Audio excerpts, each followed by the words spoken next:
Antonio. Assalamu alaikum everyone.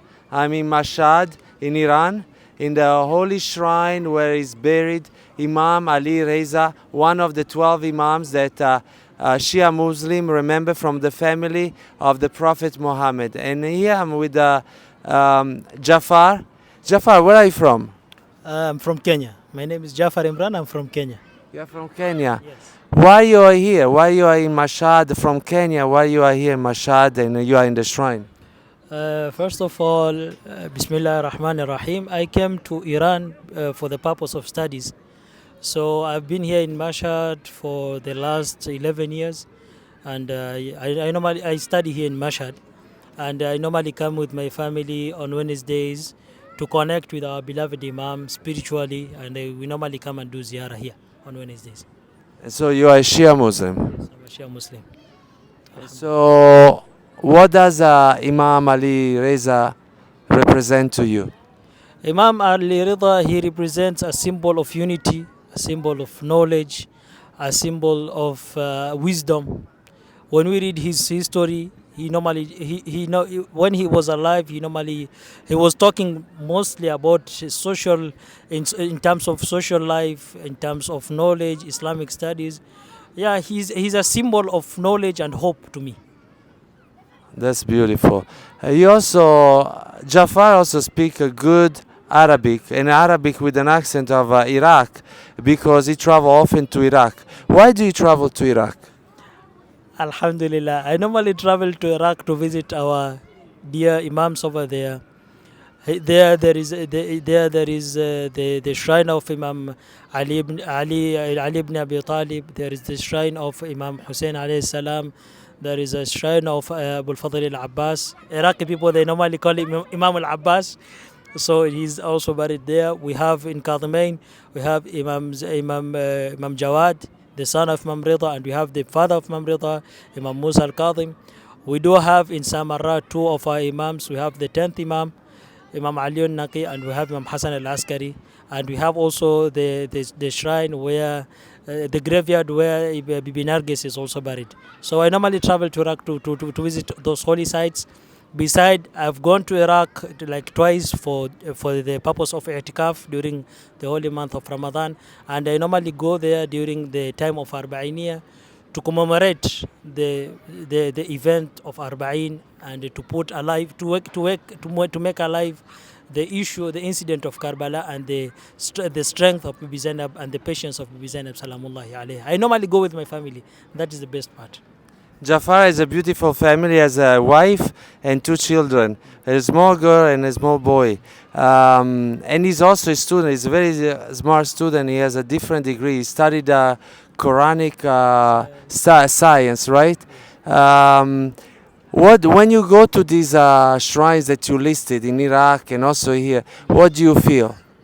I feel a sense of unity with my people, because we all take these people, and some people, they take those imams and the holy people as their only hope in their life. Me, I take them as a representative of my religion.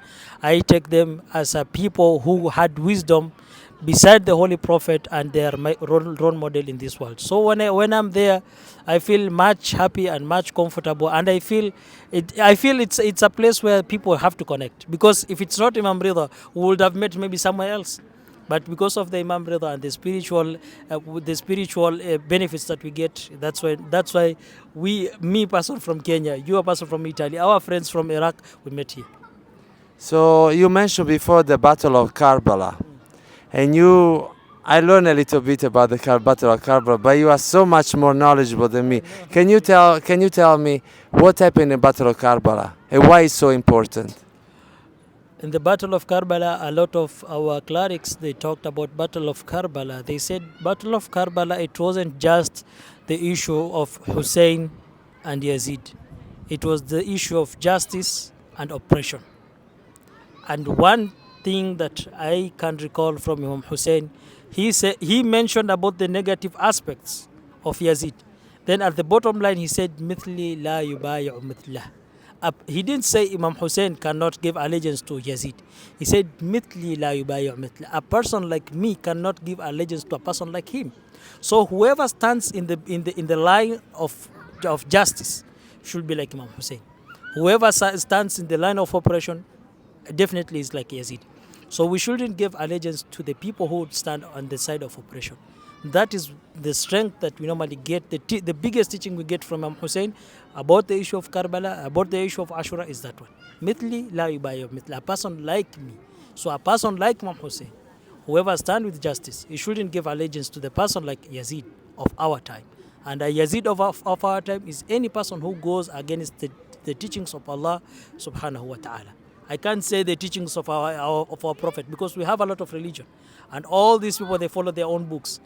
All these people, they follow the proper guidance of their own teachings. So I say this, the people who go against the teachings of Allah and God, they are the people who stand with Yazid, who are in the battlefield of Yazid. So let me ask you a question about your country. You come from Kenya. How many people there are in Kenya, and how many Shia Muslims there are in Kenya? In Kenya currently, I think the population over there is 54 to 56 million, if I'm not wrong. And the majority over there, they are Christians. Also, the government of us is Christian. The Muslims, I think we are the minority. We contain 20 to 25% of the population. So, and the Shias over there, they are 15,000 only, 15,000 heads, I can say. 15,000. And you were born into a family of Shia family. Yes. How do you, I was in Karbala a few days ago, and I saw how people remember and mourn the death of Imam Hussein, Imam Abbas, and the other people that died in the Battle of Karbala. And also the family that was captured and brought in chain and brought to Syria. How do you remember? I saw how they remember it in Karbala, many people from around the world. How do you remember it in Kenya, the death and all the mourning? How do you mourn Imam Abbas, Imam Hussein and their family?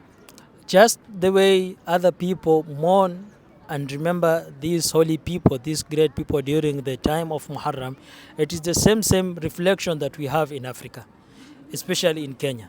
In Kenya, we have a lot of books like Maktal. We've already, some of our scholars, they really tried. They translated them into our native language, Swahili. We have a lot of books, they talk about English. We have clerics over there. They normally remember people during the 10 days of Muharram, the first 10 days of Muharram. We normally have sessions each night.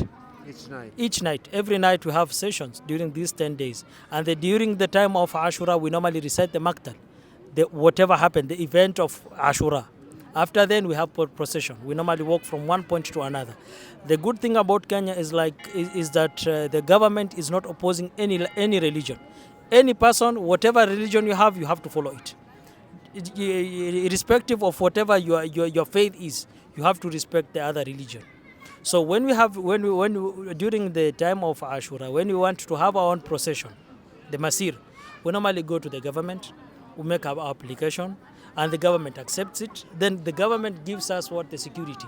So from point A to point B, with the procession that we are having, we have security from the government. So no one can touch us, no one can harm us. We have our own religion, we respect it. We have our own Masir, we have our own path, school of thought, which is Shiism. We respect them. And we respect the people also, the Sunni people that we have. We have the Hindu people in our country. We have the Jews. They have their own procession, like Hindu people. They normally carry their own idols. So we respect them for us to be respected.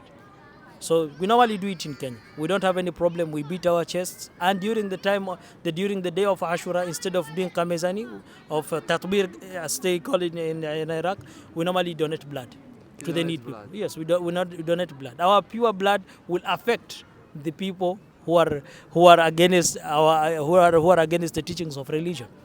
Our pure blood will affect them, and they will come back to our senses, and we help we do help also the deceased, and we do also help the oppressed. And during the time of Ashura, we normally even donate water, and we normally also donate blood. You donate blood because Imam Hussein, Imam Abbas donate their blood by their tragic death and all the blood that was shed in that day, right? Yes. I have one more thing is that Imam Hussein, by shedding his blood, he gave life to the oppressed people. We, by donating blood, we give life to the needy people. So That's beautiful. That's we share whatever Imam Hussein shared. Imam Hussein gave blood to give life. How can we give life at this time? And we don't have any war. So we give blood to give life. That's what we do. I want to ask you another question. What he's saying is beautiful, but there are people, Muslim and non-Muslim, they say that the way you worship God and the way you remember the different imams and the way you mourn the death of the imams is not Islamic and is very strange and it should not be allowed. And they say so many things against the way you practice Islam with as a Shia Muslim. What do you think? Because what do you think about that? First of all, mourning, it's not a bad thing. It's not a negative thing.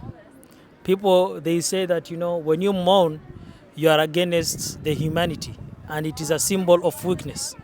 But we can recall what happened to the Holy Prophet. Where after the demise of Bibi Khadija, the Holy Prophet named that year as Amul Huzn, the year of sorrow. And because of the death of Bibi Khadija and because of the death of Abu Talib, his supporter, he decided to migrate from Mecca to Medina. Because whatever he was saying, wherever I am looking, I see Bibi Khadija. I see Khadija in my face. I see Abu Talib in my face. So better I migrate. And when he was there, even after marrying those 9 wives, Aisha and Hafsa, during the time that he went to Aisha, he was just remembering and recalling Khadija. Even Aisha told the Holy Prophet, it's enough. She raised her voice. It's enough. Why are you remembering Khadija? Allah has already given you. Allah has already compensated you with something better. I am here. The Holy Prophet said, no one can reach to the level of Bibi Khadija. And whenever I remember her, I get some sorrow in my heart. So mourning for the deceased, for the people who parted away, it's not a negative thing. The Holy Prophet did it. Aisha herself did it when the Holy Prophet passed away. So it's not a negative thing. And mourning for the Imam Hussein, we have that is our symbol, because the Holy Prophet said, "Ahabba Allah man ahabba Hussein." Allah loves, not you love Allah. Allah loves whoever loves Hussein. So if we love Hussein, it means that Allah subhanahu wa ta'ala has already loved us. So no one can come and tell me, why are you loving so? Why are you mourning for this so? If they will understand whatever happened in Karbala, they will come back to their senses and know that the position of Imam Hussein shouldn't be neglected. And whatever injustice that was done to Imam Hussein, it shouldn't repeat itself to this world. But they say that you should not beat your chest, that Imam Hussein will not have allowed and approved that you beat your chest. That's what the other people, I saw comments online or some videos that I posted of people beating their chest in Karbala and doing other things, and they said this is not what Prophet Muhammad and Imam Hussein would have approved of. What I can tell them is, I give them a challenge, is that the Holy Prophet won't approve, because Imam Hussein was not yet, the issue of Karbala didn't happen during the time of the Holy Prophet. So no one can come up with a narration telling me, you know what, the Holy Prophet couldn't allow this. Even the Holy Prophet shed tears when Imam Hussein was born. They can recall from their own book what happened to Salama. What did the Holy Prophet do to the son that he was brought from Karbala by Jibreel? What did he do? He gave it to Salama. So during the time of the Holy Prophet, the Holy Prophet, he showed his sorrow. He showed his heartfelt, the sorrow when Imam Hussein was born. So that was during his time. After that, we had a lot of imam that came after Imam Hussein. They saw people doing it, and they kept quiet, meaning it was approved. So we are not bringing it from our own pockets. It was done before, and it will be done later. And in Arab community, our brother can tell us, in Arab community, when women feel sorrow, they normally beat their heads. When men, they feel like, they normally beat their chest. So if we do that, and it was done during the time of our imams, then we don't see anything negative in it. So no one can come up and tell me, the Holy Prophet cannot approve. When did the issue of Karbala happen? It happened in the year of 60s. When did the Holy Prophet pass away? In the beginning there. So no, you cannot come up and telling me that, the history didn't approve. The history during the Holy Prophet didn't approve. What about after him? Go and study the history and come up and come up with something that I can understand logically. Not telling me that the Holy Prophet didn't approve it. The Holy Prophet didn't approve because this issue didn't happen during that time, but the Holy Prophet shed tears for Imam Hussein. So if we shed tears, we try to show people how engraved we are. So no one can come up and tell me that it's not allowed. It's not allowed. The Holy Prophet did it. It's not allowed after the Holy Prophet. It was done, and right now we are doing it. And after us, our generation will do it, inshallah. Thank you so much, Jafar. I really appreciate your time. Oh, thank you very much. Thank you. Warm welcome Thank to the Ziyara. And in case you need anything during your stay over here, I'm here at your service. Thank you very much. Thank you very much. Thank you.